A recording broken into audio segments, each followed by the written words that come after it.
it's me. It's the only Paul France welcoming you to Star for the Universe on call. And tonight, well, we got me. Of course, me. And we have Doug. How you doing, Doug? Hey, I'm here. How's it going? Going good, going good. Ooh, what the heck was Just that? getting over the cold thing, so hack wheeze, Okay, etc. someone else just dialed in. I'll let them entry and just see what happens there. That might be Jeff, for all I know. But anyhow, let's see if this is Jeff. Jeff, is that you? Hi, can you hear me now? I can hear you now. Yay, okay, so to heck with the mobile interface, we'll go with the phone interface.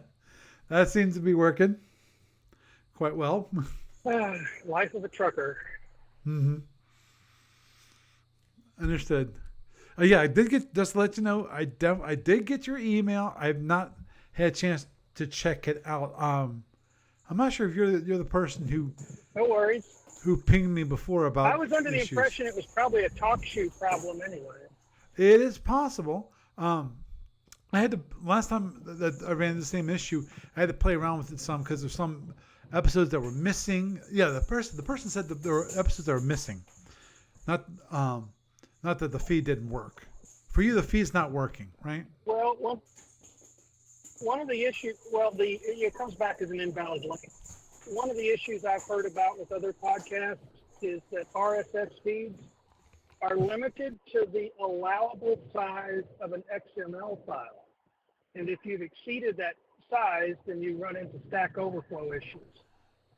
It could also be why the RSS feed just displays a blank line of text.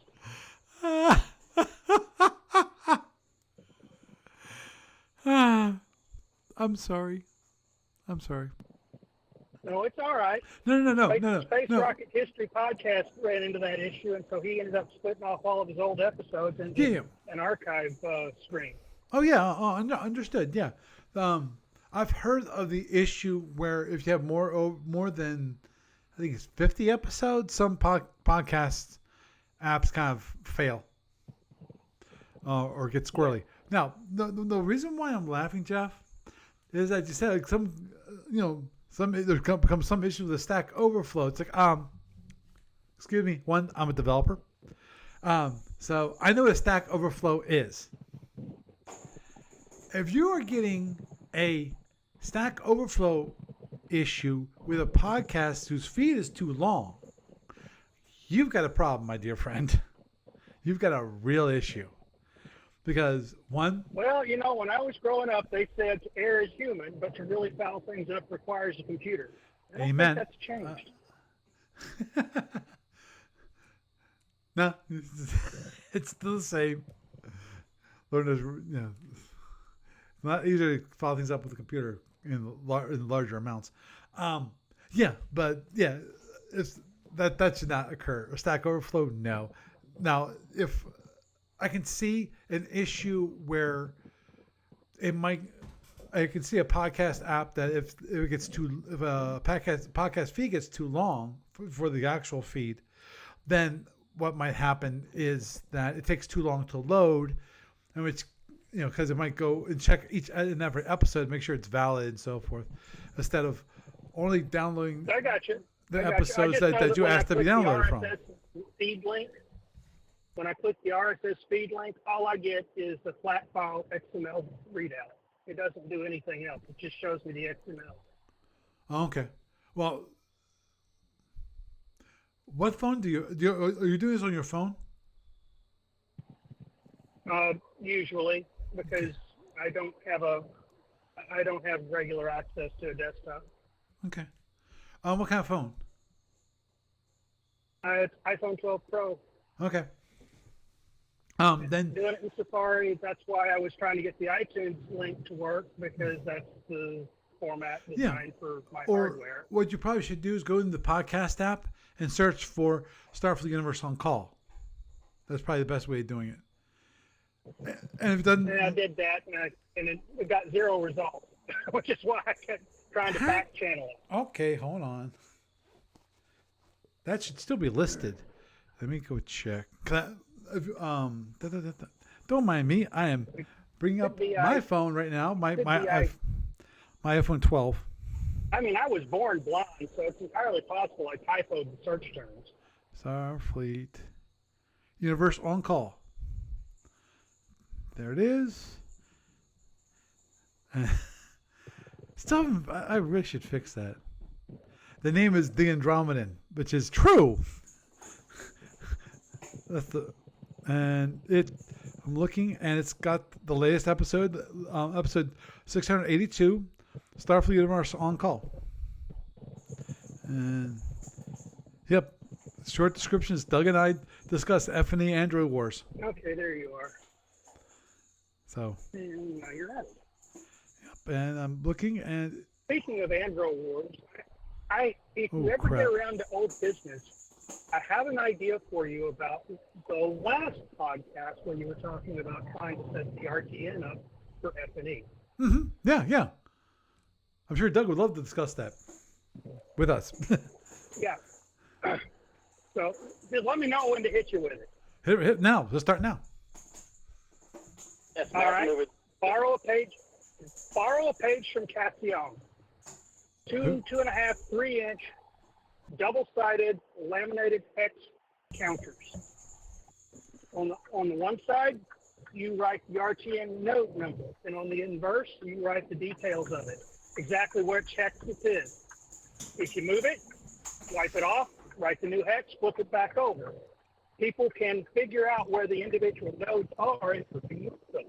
You can even put space on the front of it so they can figure out, okay, this RTN node's in Klingon space, and it's in this region, and it's in this sector, and it's on this hex.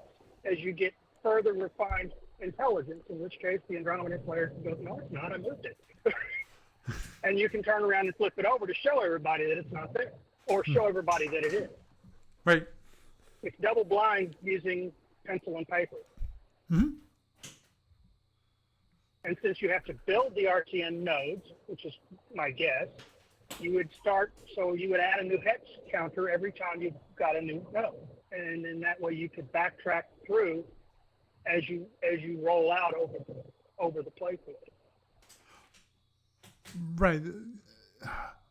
Quote unquote build. Yeah, it's just gonna be. It'd be like a starbase. Starbase is they bring It'd be exactly like a starbase. Right. They bring all the pieces together and then they build it on site. Yeah. My guess is that you would start with a number of node slots, and you'd have to purchase an extra node slot if you wanted to extend the network, and then you could move the individual nodes within the rules for moving such things.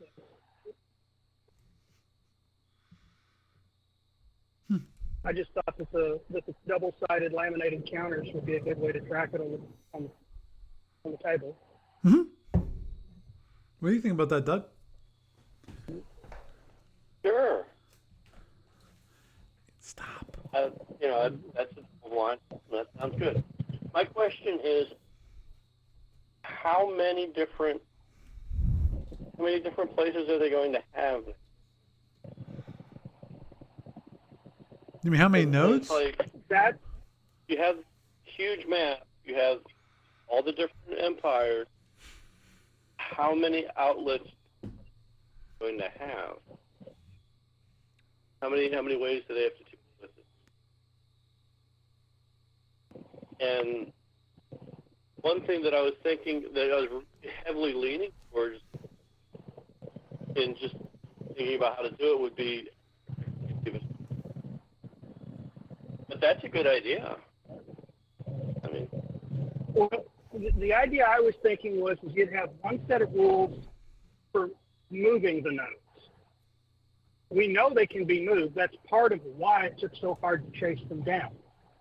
The first node, the link node, the anchor node would always be in the LMC. That's the Achilles heel. That's the weakness. That's the weak spot. Right. But as they build additional nodes into the alpha octet, they get additional rapid transit lines between their various nodes, which is why I suggested the hex-based counters, because then you could build them out like the transit network. But as far as how many you get, how many you start with, what they cost to build, and everything else, that's going to be the devil in the details. True. That's one of the things that's kind of to be worked out through playtest and obviously first guessing and then playtesting it out and see what works best. Obviously it's not now like anything else expanding the game, especially when it comes to Andromedans, in my mind, because of how things work is so different. Even at the strategic level, with the RTN nodes and so forth, where the whole idea is at the RTN, the Rapid Transit, the network, then that network itself is unknown, and no one sees it. You have these ships going from point A to point B, and they don't see the ships, which always makes it interesting. From my limited understanding of it, and granted, I'm working off knowledge that's 20 plus years old. Mm-hmm. The RTN is a third-tier transportation network. Warp Drive is a second-tier transportation network. Interstellar Space is a first-tier transportation network, and atmospherics would be a zero-tier transportation network. If you're inside an atmosphere, you probably can't see things moving at warp speed. So it's not unreasonable that you couldn't see anything moving at the RTN. Right. And my guess is that each individual disruptor device equipped mothership has a sphere, probably on the order of a couple of parsecs, that they can jump from their current place with non-combat movement to the RTN node and then interface with the RTN and then go longer distances. And that allows them to put the node nowhere near where they set up the starbase. And that's probably another reason why it took so long for the galactic powers to figure out how to follow it back. Yeah, but the whole thing with the nodes themselves, which were usually they were bases themselves, where the nodes were bases. That's why you had to come with something like a galactic survey cruiser, which had armaments that could actually destroy the base, and you have to do that before they could actually get enough resources there to defend it, or have it so that it kind of disappears. But it would be interesting to sit down with the Steves and find out what their intents are on those things, to be honest. And we can speculate till we're blue in the face, but as Doug has said last week and even tonight, and as you're pointing out, when it comes down to it, the thing is that we're just spitballing here. No, agreed. The thing is that Starfleet Battles, the game engine that generated all of this, doesn't deal with strategic level movement all that well at all. It wasn't ever designed to. Right. And the RTN is a strategic level system. Well, we get into F&E, and for one reason or another, we never had the F&E rules for the Andromedan invasion. This is probably one of the reasons. Hmm.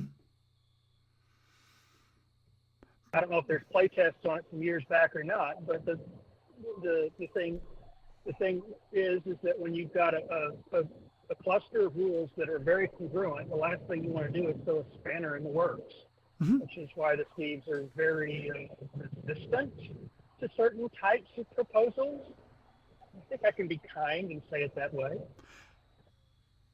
Agreed. And as I think, and definitely Steve Cole has said himself, which is he's not really looking for proposals because he's got his own ideas on how things will work.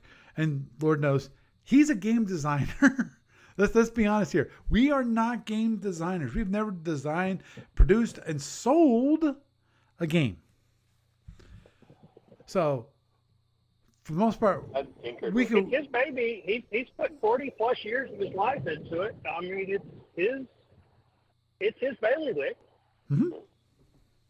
Oh, that plus, yeah, and then just from a significant chunk of that time of watching the process, like, yeah, there's reasons why there's a lot of resistance to, say, the outside in.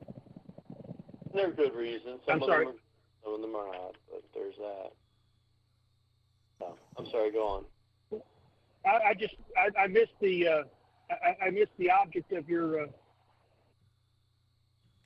comment. The resist to what? Outside input. So outside input, right? Yeah. Yeah. There's a lot of people that will see. Yeah, there's a lot of people that see the terms and conditions for posting on the Discord, or not the Discord, but the Discus bulletin board. Discuss, yeah.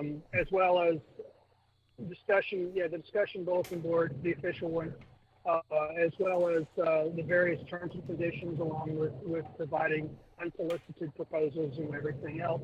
And it's because he's been around the block long enough to know what happens when you have somebody show up and go, hey, I sent you that 20 years ago. You told me I was full of stuff. You didn't want to use my stuff, and now you're making millions on it?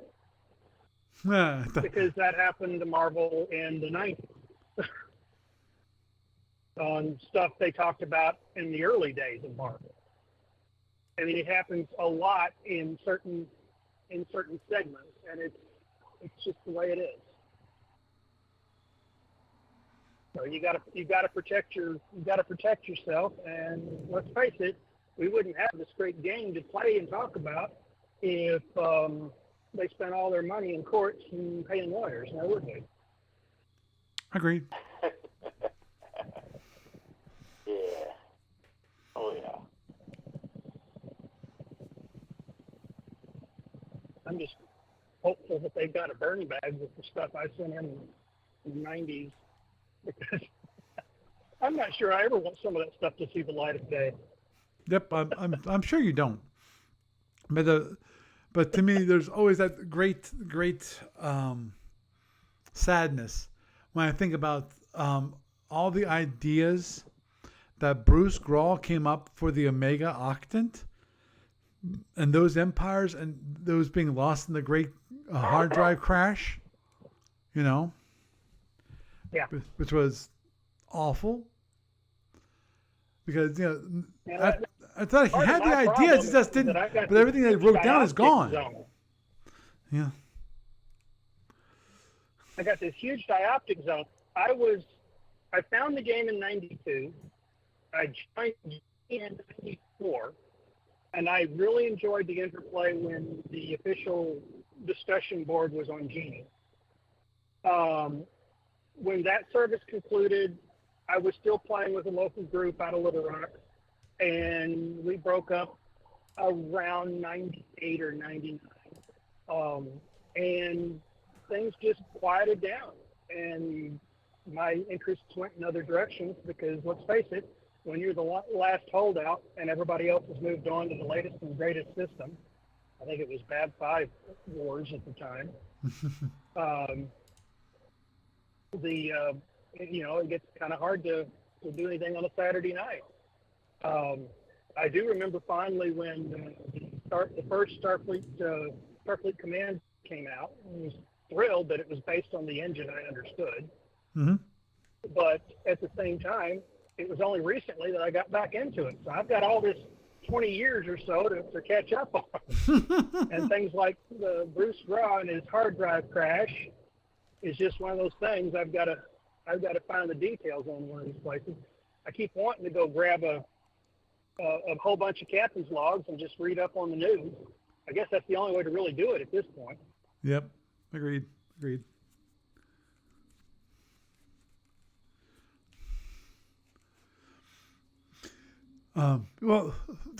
captain's logs give you a great source of fiction and playtest rules for those things like the FedCom X ships, FedCom fighters, and the gunships for FedCom, which is really interesting. I can't wait for them to actually put out one of those things.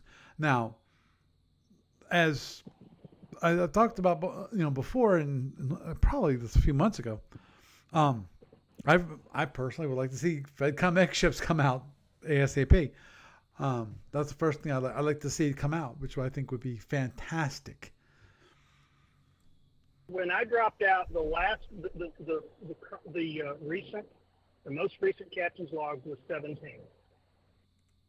That was the last captain's log published by Task Force Games. And it was also the last captain's log published for like 2.5 years or so, if you look at the text on the captain's log 18 page on their web store, on the Amarillo web store. Right.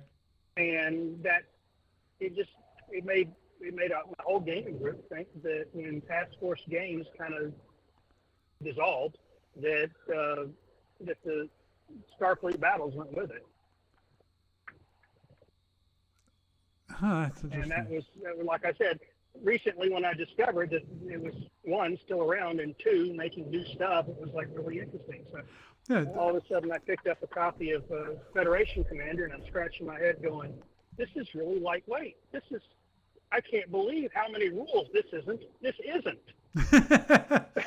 Well, you look at the master rule book for Federation Commander, and it's about the size of the spiral bound notebook you had in school for one class, for one subject. Right. You grab the master rule book, the printed master rule book for Starfleet battles, and it's the size of a large metropolitan phone book. True, but hey, I like that phone book. And that's the reason why I like that phone book is all the details that are in there. Now, when FedCom originally came out, I think I spent so much of my early money buying pieces of it. Right. The original, when Federation Commander first came out, because I remember that, because I was actually around and paying attention at that point. Many years ago, when Ken Burnside was working for ADB, and he actually helped bring that forth. With I think he's the one that came up with the idea of the ship cards, which are a fantastic idea. And one thing ADB had to keep on telling people that it's like, hey, this is not SFB light. This is its own game, but for the most part, it's SFB light. It's simplification of the rules. There's some things that are different. Like one of the things that are different is the way ESGs work. It's not just this globe that was around a ship and you run into things. No, that's not the way it works. But it's Federation Commander is great. I like it in certain respects. In that I agree that it can help the gameplay go a little bit faster. The one thing that they definitely found out the hard way, which was one of their features of FedCom doesn't work. Actually, in my mind, there's two features. And that would be?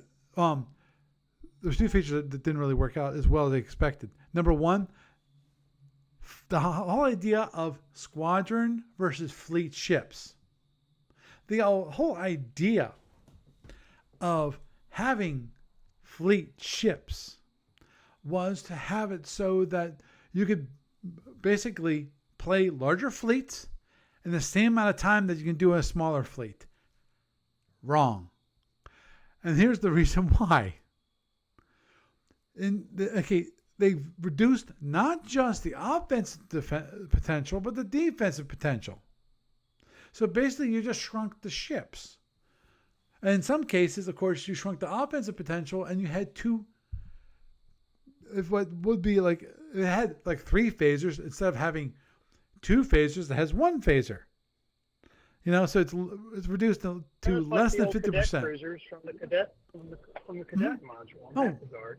Oh, understood. I mean, the thing is, when you looked at the way what they did for Starfleet Command, they actually went the other direction in order to scale things up so that they played faster. They gave the ships more destructive power, more defensive power, and more electrical power. It was weird, Right. Oh, but it seemed to work. no. I see what you're getting at. I think one of the reasons why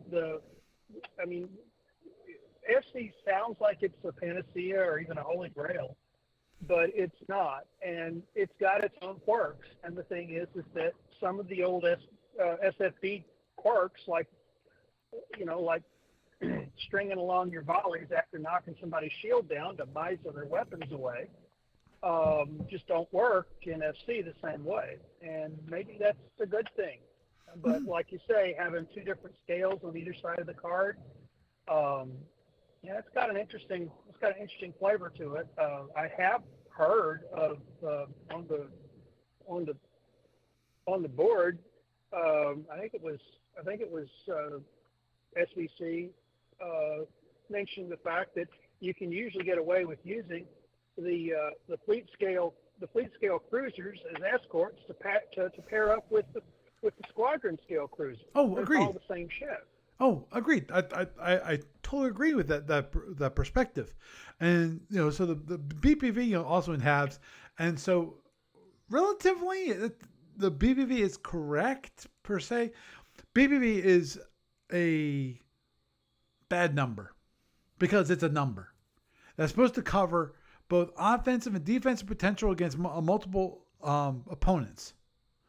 The idea is that you can actually come up with a number which is very close, let's say very close, to a value. So you can take two ships which are relatively equivalent BPV, and they should be able to fight each other. It's a relatively even battle kind of thing. It doesn't always work out. The thing is that even that system has its own flaws. As one of the discussions threads on the board right now is talking about how the alternate timeline Parabians are meat on the table for hybrids. Mm-hmm. And it's just simple BPV adjustment's not going to do anything to fix that. It has to do with the fact that a Hydran fleet will have enough phaser Gatlings to phaser away any volley of quantum wave torpedoes the Parabians send their way, and they just don't have anything else other than phaser boating tactics to fight against the Hydrants. But that's just one aspect of the way the game system works. And you're right, the BPV is I used to call it the balance factor that one size fits most, because it usually works. Mm-hmm. But the thing is that if you stress it and you strain it and you look for the edge cases, you will absolutely find it. Oh, of course. That's also why we have certain vessels that have a high economic BPV but a low combat BPV. Well, and most of those are scouts. That's right. The whole idea. Because scouts, if you play a scout right, they are extremely valuable to a fleet. The problem is they're also extremely fragile. Mm-hmm. You put me in a scout and you put yourself in an equivalent hull type. Say you take a lollipop destroyer and I take a lollipop scout. Only thing I'm going to do is turn around and try to figure out the maximum power I can spend to go as fast as possible while throwing myself 12 points of EW. That's about the only way I'm going to survive. Oh, agreed. Even then, I'm running away. Right, and that's why, according to I think the S8 rules, if I remember, if I'm quoting it correctly, and that is when it comes to fleet battles, when you're trying to create relatively even fleet battles where you're using BPV, the one thing that you need to do is with scouts that you don't use the BPV, use the EPV for fleet battles. Now, if it's one-on-one, then you use the BPV. because of the the scouts are great as support The scouts are ships. under additional restrictions as well, unless there's something like a galactic survey cruiser that has a role where it's operating alone. Most of the time, the scouts are similar to carrier escorts. You can't use them independently. Right, or even carriers. Really, carriers. You know, Yeah, a lot of times they remove like the heavy weapons from the carriers. that's right. You know, Well, for starters, particularly with something like a photon or disruptor or fusion-based fighters, the carrier tends to need that power to charge the fighter weapons. yep, It really does slow down the carrier group. Now, the rule I was talking about was what everybody was looking at when they see the first of the lollipop destroyer escorts, the DEA, and they see that it's got photons and phaser and 2 phaser ones and 4 phaser Gs, or that they center line you, they can turn around and they can just basically phaser G you into submission. right. Yeah, you can't use those in a duel because the rules won't let you.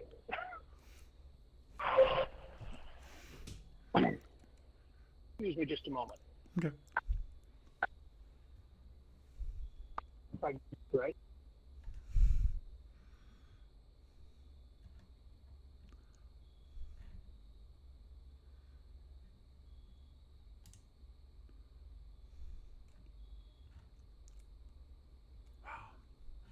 Sorry, I'm looking at Majestic Games. Universal Skirmish System was put out in 2011. Wow, 11 years old. I did buy this one, which was Grand Fleets. It's 6 years old now. Never got to play it though.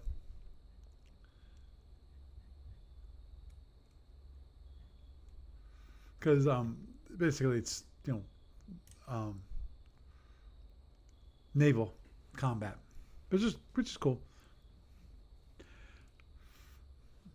But anyhow,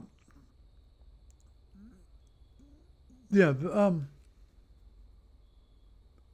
If I like FightCom, the one thing that I wanted to point out to Jeff, which was also an issue, which I don't think, for most people, don't think it really worked out as well as they had hoped, is the whole idea of the speeding up damage allocation by eliminating the die rolls. Instead of having, so you have 50 internals, you have to roll 50 die. Oh, what a terrible thing. And then you have to individually pick out each one.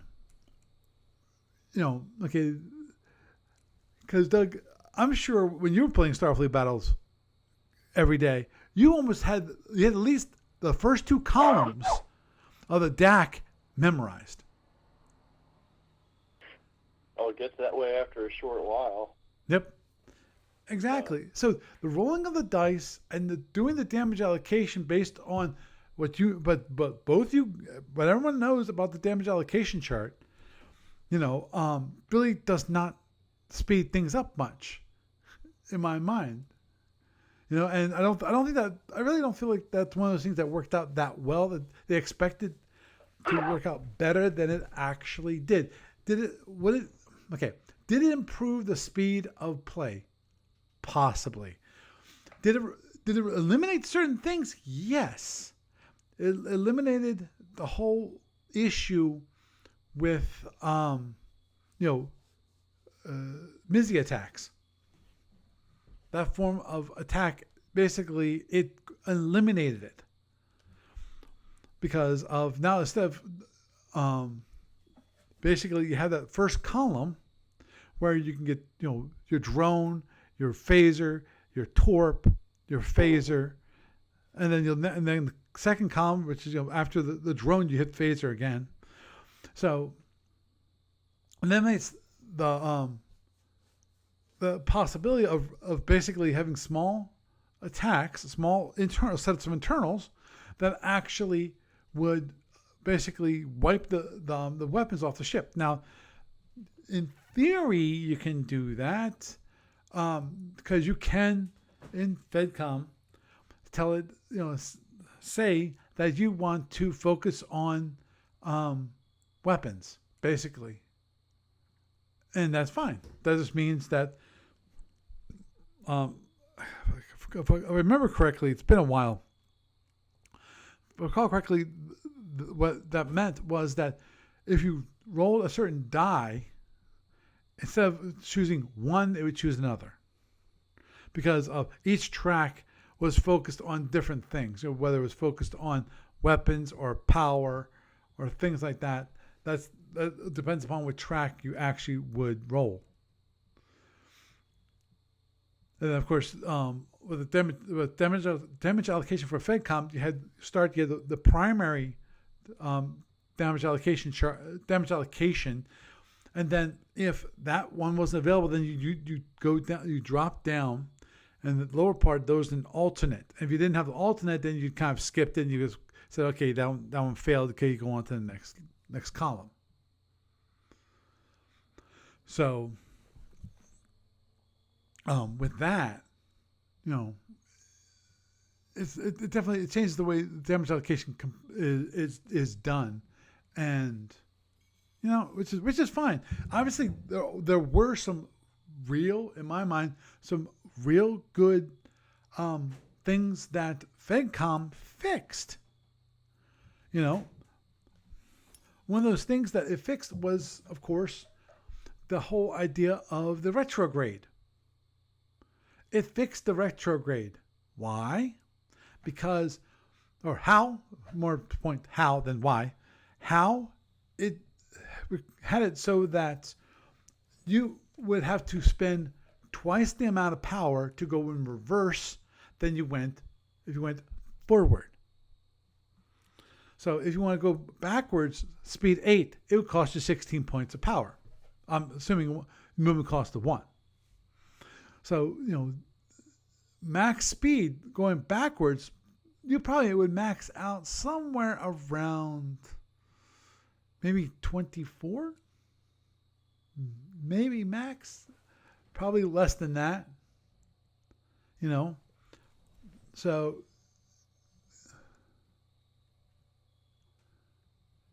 well, okay. Chris says that the Kaufman retrograde is so silly that he wouldn't want to win a game like that. Well,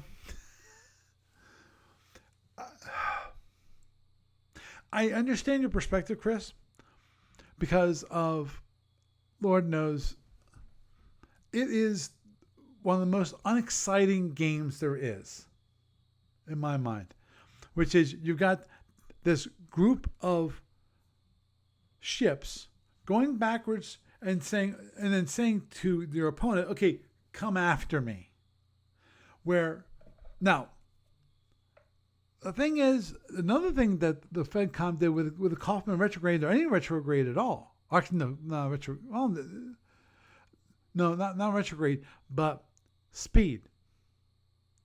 Speed kills. Now, the one thing, yeah, I know. So that's the thing. Iggy was saying, why would I even engage doing it retrograde? Well, yeah. I can imagine someone who said, "Oh, I'm gonna retrograde. I'm gonna go in reverse." At that point, goodbye. And so, well, you have to attack me because you have to get past me. And it's like, yeah, I do, but this is suicide. I can't beat you. Yes. I can interject on this. Don't they have to actually go to 0 and then accelerate in reverse? Yeah. Is that like the one big drawback to attempting that?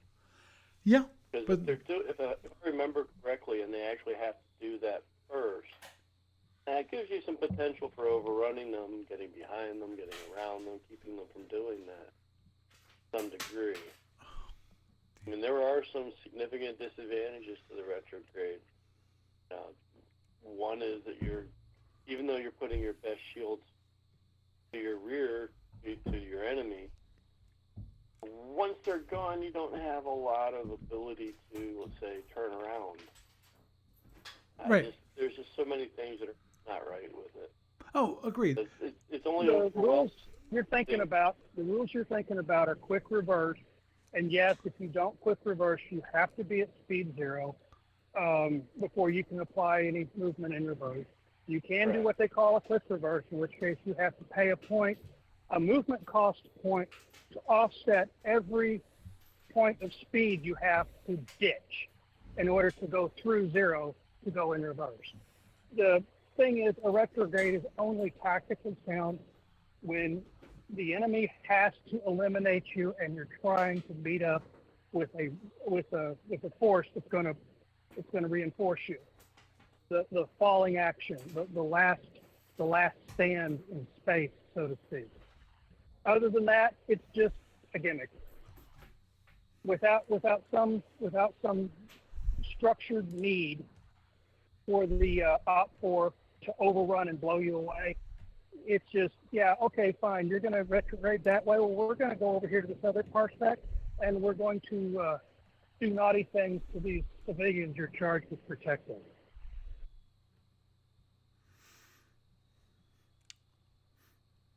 Agreed. You know, it just doesn't make sense. Oh, And yeah. you're right. It's one of those kinds of things that unless there's an overriding reason to do it, you don't do it. And players that try to do it without that overriding reason, yeah, they're looking for the cheese factor. Just like somebody who turns around and drops somebody's shield and spends the next 4 impulses throwing every individual phaser one at a time on successive impulses in order to grab all those bold headings on the DAC chart. Right. I mean, one of the guys right. I used to play with was blind. He had to memorize the DAC chart. One interesting thing about the Mizia effect is that's really a good example of metagaming.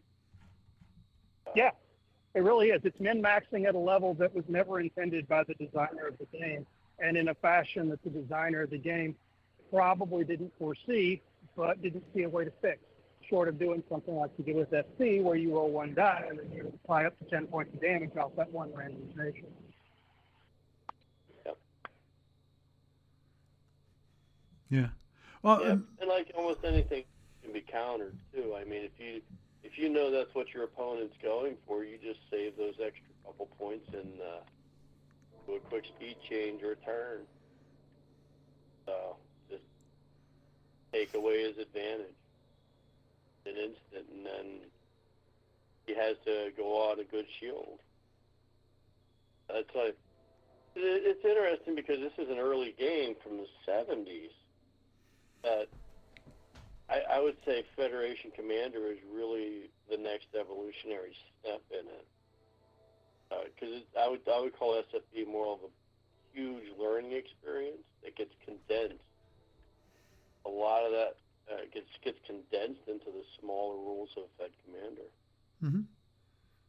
That's just my opinion on it. Oh, I understood. The outside. Well, and the one thing another thing that is the case in Federation Commander that really changes things around versus Starfleet battles, of course, is shield reinforcement.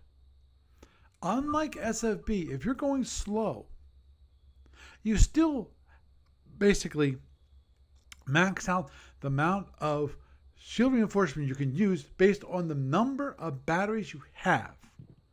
So if you only have 5 batteries, you only can put 5 points of power into shield reinforcement for that one shield. That's a needed change because of the fact that power allocation with Federation Commander did for EA what free movement did for plotted movement. Right. Since you don't actually have to set aside in the beginning what you're going to do for specific reinforcement, it just causes no end of trouble. If you just let players go, well, I've got 24 points of power I hadn't used yet, we're just going to brick that Alpha Strike. Right. No, that doesn't work. Oh, exactly. And again, if at the same time, for Federation Commander, if you are going slow, the idea of you have some extra power available for reinforcement is pointless. If someone Yeah. comes with the big guns coming at you and fires the big guns at you, you will die. You only have so much reinforcement that you actually can put into it, and that's based off the number of batteries you have. Not about, it has nothing to do, well, it has a minor bit of doing, the amount of power that you have available. If you can have 20 points of power available, but you only have 5 batteries, you only can have 5 points of reinforcement. So you're going slow. That's Woo! right. So it encourages you not to go slow. Because unless there's a specific And there's reason. a lot less things to spend power on too. I mean, one of the better things about FC, particularly on the energy allocation front, is that every ship picks up almost 4 points of power by ditching housekeeping. You don't pay housekeeping. There's no life support. There's no fire control. There's no shield costs. Oh, yeah. It's either on or off. It's binary. It doesn't cost you anything. Understood. That was one of those things that they, I'm not sure if they actually adjusted the amount of power that the ships have. My understanding from Steve Cole was that it was automatic. Those things were just automatically done. You no longer had to do it specifically as you had to do with SFB. Now, one thing that FedCom still has energy allocation. Mainly because of you have Yes, you have to set your speed and multi-turn arming weapons. Bingo. Oh, and shield repairs. Right. Right, because there are certain things that there still are secret. Your energy allocation is basically secret until you start the turn. Because even in FedCom, there's a measure of energy allocation, therefore a measure of planning that goes into the turn at the beginning of the turn. But obviously, unlike SFB, where the EA is everything, there is your plan right there. FedCom, because of all the leftover power can be used however you want to use, assuming you don't have multi-turn armed weapons. Which is, so it's a really big battery. It makes it more dynamic, and therefore you're not giving away everything when your energy allocation is known at the beginning of the turn. It's what a buddy of mine used to call the intermediate game. Once you learn how to do your own game, you have to learn how to figure out and plot what your enemy's EA is so you know what he's capable of. Right. He said that was the mark of someone who had gotten past their novice stage. Oh, agreed. Because, basically, the whole idea in that is that, okay, you know how you can do energy. Now, when you know what your plan for the turn is, what can your opponent do to counter that plan, and will he do that? Because just because possibly the best thing to counter what you're going to do is this, doesn't mean they'll be doing that. They might have their own plan, which then you're going to have to counter. It's the worst mistake you can make is fall into your enemy's plan. I agree. That's why usually you figure out what is your plan for it, but you also have to know how your enemy is going to react to it. And in some cases, think about, okay, what is your enemy going to do? Period. What is his plan? That's it. That's why you have to do it. Mm-hmm. At that point, then you, after have a good idea of what his plan is, how he'll respond to what your position is, then you can basically get a good guess of what his energy allocation is going to look like and what you can do to respond to that. Yeah, and since you know how much power his vessel makes, and you can calculate how much he's going to have to spend for the speed plot he's revealing, although mid-turn speed changes make that a pain in the neck, you can turn around and you can figure out, okay, how much does he have left for his heavy weapons? How much does he have left in his phaser capacitor? Right. How much does he have left for a wild weasel or for a suicide shuttle? Does he have anything after that? Mm-hmm.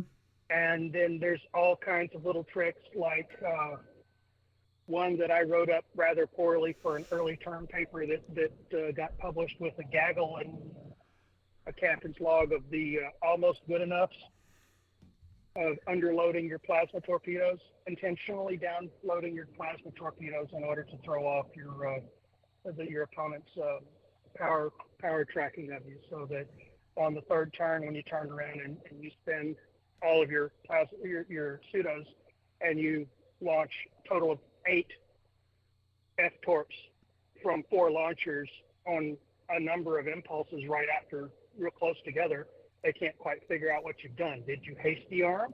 Did you download? Did you do all these other weird things? But it's like, okay, you've got 8 F-torps flying. You've only got 4 launchers, so we know half of them are fakes. What about the others? What other surprises do you have for us? Right. It's just one of those things to rattle an opponent. I don't know of anybody who's ever really used it well, except the guy who talked to me about it. He said it rattled his cage so much that the Romulan ended up knocking him out of the tournament with it. Of course, it was a slightly different set of rules there. He didn't throw 8 plasma Fs because the tournament rules only gave you so many pseudos to use. Right. But it's just one of those things. It's like it's that second. When everybody starts, they got that first cadet greenhorn period. Mm-hmm. And then they get over that and they learn the game a little bit better. And then they hit that ensign greenhorn period where they know the game, they think about the game, but they think too much. They do too much calculation and they still get whipped and they can't figure out why. That's one of those tricks. Right. It doesn't work on anybody that has gotten past that point. Just like a lot of things, you have to turn around and you have to have the experience to build. Mm-hmm. That's one of the reasons why Starfleet Battles is what it is. It's like the players that do it know how much investment it is to get to a point where you can be reasonably competent. Not great, not rated ace, but reasonably competent.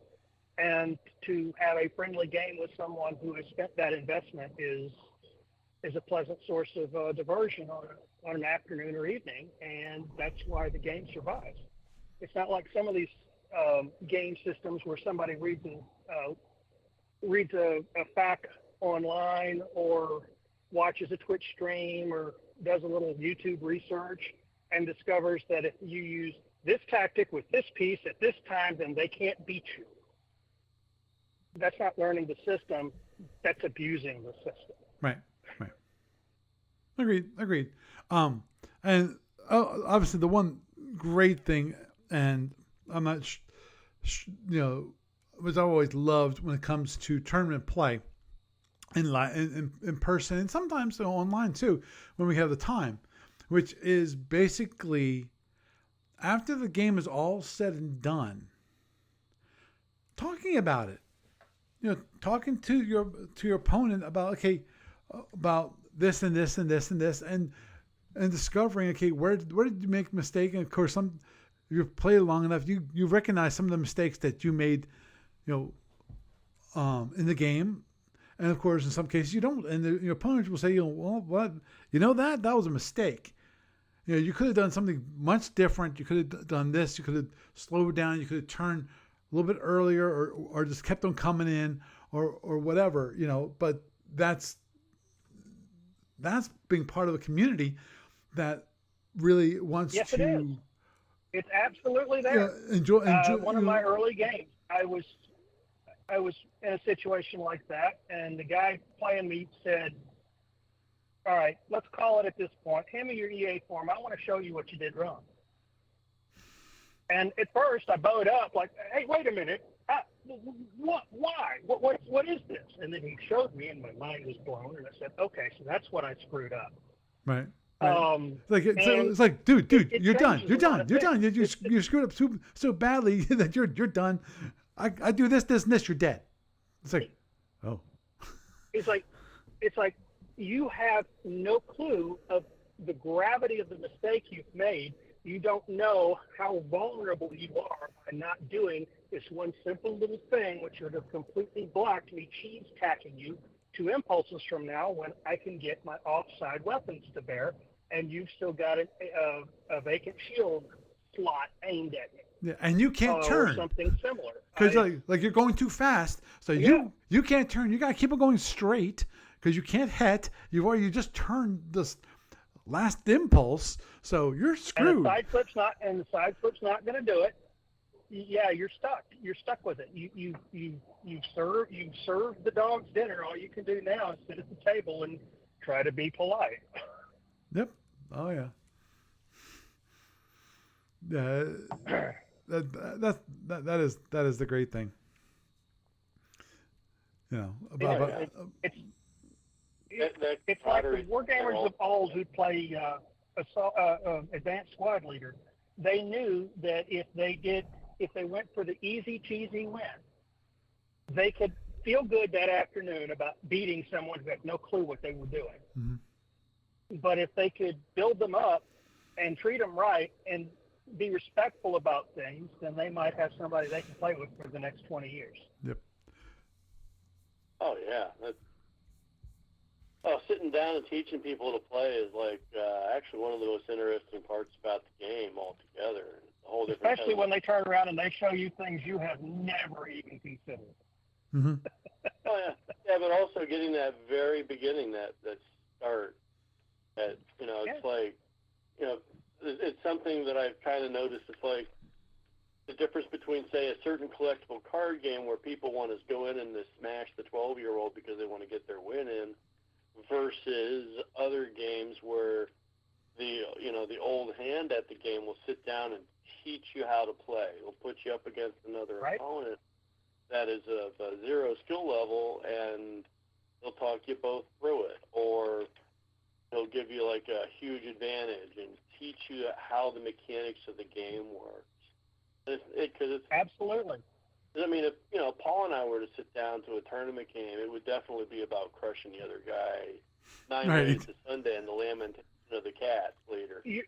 The two of you are I'm assuming roughly equivalent in tactical skill and experience, at least to a certain degree. Yes. Yeah. That makes sense that you bring your A you bring your A game. But the thing is that when you're trying to bring up somebody who is below your perceived level of skill until they either one, con the heck out of you, or two, get better, you don't turn around and rub their nose in the turf because you want them to come back and do it again later. Oh, agreed. Now, the one thing is, in tournament play, the one thing is playing against and more or less experienced opponent, things can happen.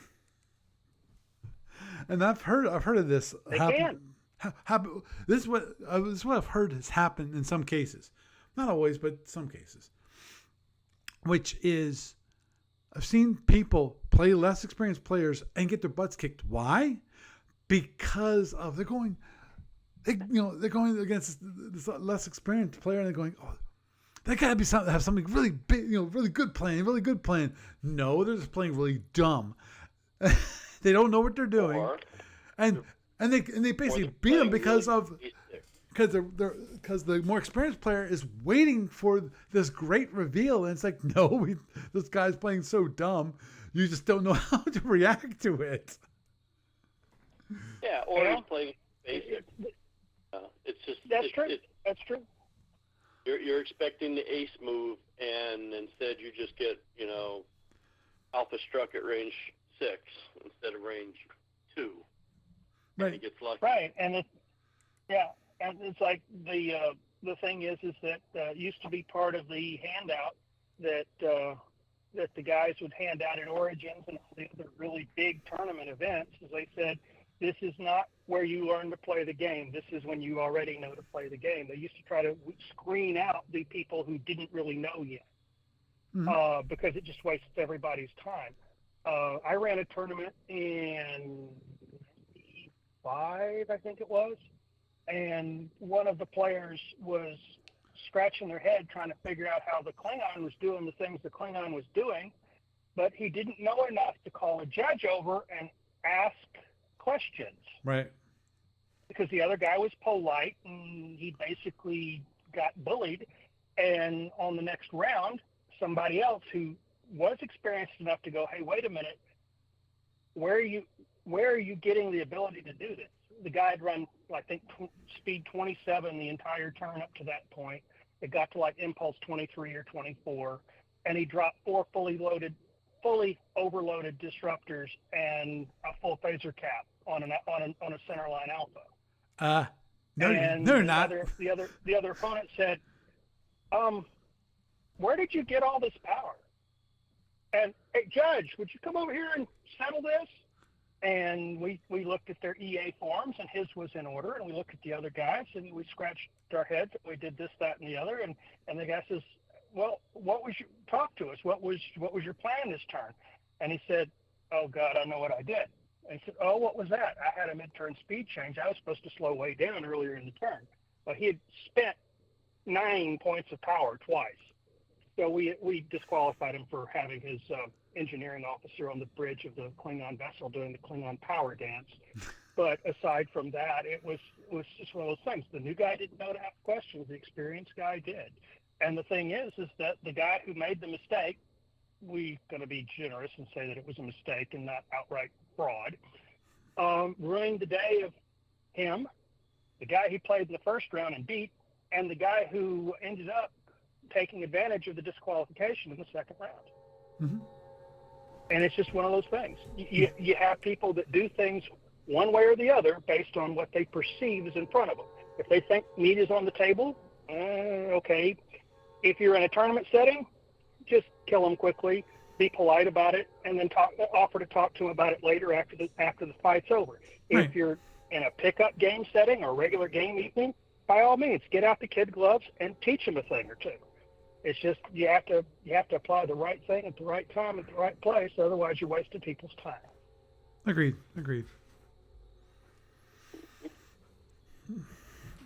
Well, gentlemen, it's been fun, but I'm afraid I'm going to have to sign off. Yeah, well, I was about to shut this thing down. I've got a few things to handle. Mm-hmm. Well, that's a good place to leave it then. Yeah. Oh, it's yeah. It's been fun. Agreed. Thanks for calling in, Jeff. Sure. Okay, you have a good night.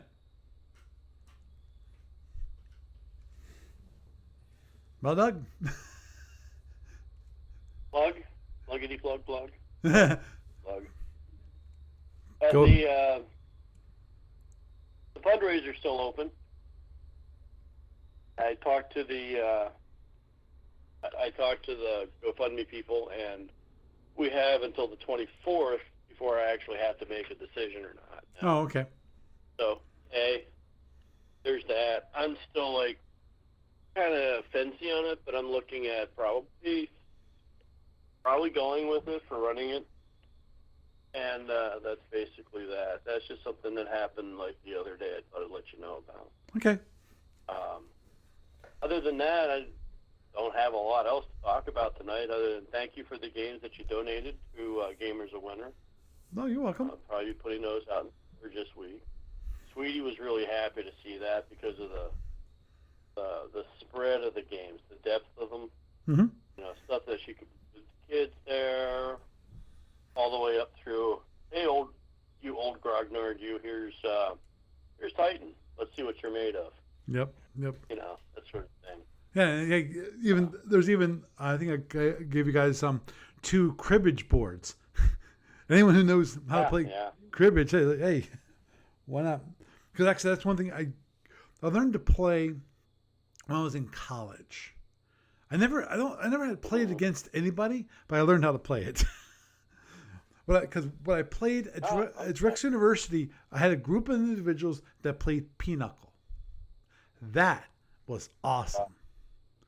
Now, if we could get a group of people to play pinochle at Gamers of Winter or Summer, I'd sit there easily for 10 hours and play pinochle. Oh yeah. Well, that's something that I would look into the legality side of it, with charging people to come in and play. it's just something that, like, from the earliest days of the convention, I've looked at doing here and there. Like, we've had, like, Mike can teach you how to play rook or cribbage. I could teach you how to play cribbage. But it's one of those really specialized things that I bet you if I tried, I could probably go find some cribbage group out there in the area. But when I have looked, it's just so, like, few and far between. Oh, understood. You know, Understood. there's, like, organized things like bridge clubs. Right. You know, Right. Oh. usually talk small groups of people. That's what my parents used to play with their friends. They come over and they have two tables set up. So they have that means they had four couples, and they play bridge the whole night through. So they always had lots of fun. I still remember also many times playing pinochle with my brothers and my mother, and because my best friend, he'd come in from out of town, and we'd start playing at 10 o'clock at night, and we do that until like 2 o'clock in the morning. We just love playing pinochle together. So. Yeah, but some of the statutes in Pennsylvania get a little funny about that stuff. Yeah, well, remember, pinochle is not. I haven't had. Dude, you do know what pinochle is. I mean, it has to do with card games. Right, it's a card game, Games, but you don't. There's no betting involved. Like that. Oh, I know that. You know that. The local district attorney may not know that. It's just but then again, it's just something I haven't had a huge calling for. Mm-hmm. I don't think I've ever had anybody come in and say, "Do you guys have a bridge tournament going on in the convention?" Right. Oh, I know at Origins they actually had some small subsets of card games, mm-hmm. but that wasn't really the main focus of that event. Right. Right. And that's kind of a similar thing for us. I mean, our main thing is just providing a space for people to do their RPGs and the various board games and whatnot. Mm-hmm. So there's that. But we're looking at doing it. Oh, and just other weirdness kind of thing. I may be talking to one of the venues that was on the radar but didn't make it for being a venue because we ended up at the fire hall for so many years. Right. So we may get a nice social club, like not the Moose, but a different type of thing. Right. There's that. I'll be talking to them in the next few weeks. Cool. And oh my gosh, if that works out, that would be pretty awesome. That would take care of 99% of the issue about getting a space. Although honestly, I still would prefer like thousands of dollars in donations to get a storefront space for a month or so, because of just how much could be done with that space for an event like ours versus just having a space for a couple 3 days. Mm-hmm. But that's just my personal opinion. Oh, understood. I'm all for that. Yeah. I have not much else there other than if you wanted to go and talk about the F&E thing for another hour. No. Well, dude, it's already it's quarter of 11 now. Hey, shut up. Okay, I want to go. Yeah, because I still got to put this thing together before I go to bed tonight, which means I probably won't be getting to bed till like 11:30, maybe a little bit later than that. So, and I still have to get up at 5 o'clock in the morning to go work. So. Yeah. Okay. Well, you have a good night. Have a good one, Paul. You too. Having us on. Yep. Okay. Bye. So, had a nice little discussion about FedCom and different, actually it was a very nice overall discussion about ADB gaming and such. Talked a little bit about the F&E and also, FedCom. So I think we had a nice discussion. Nice to have Jeff around, and of course, Doug has been around as of late. So it's always good to talk to him too. So with that, I am Paul Franz, and I bid you a good night.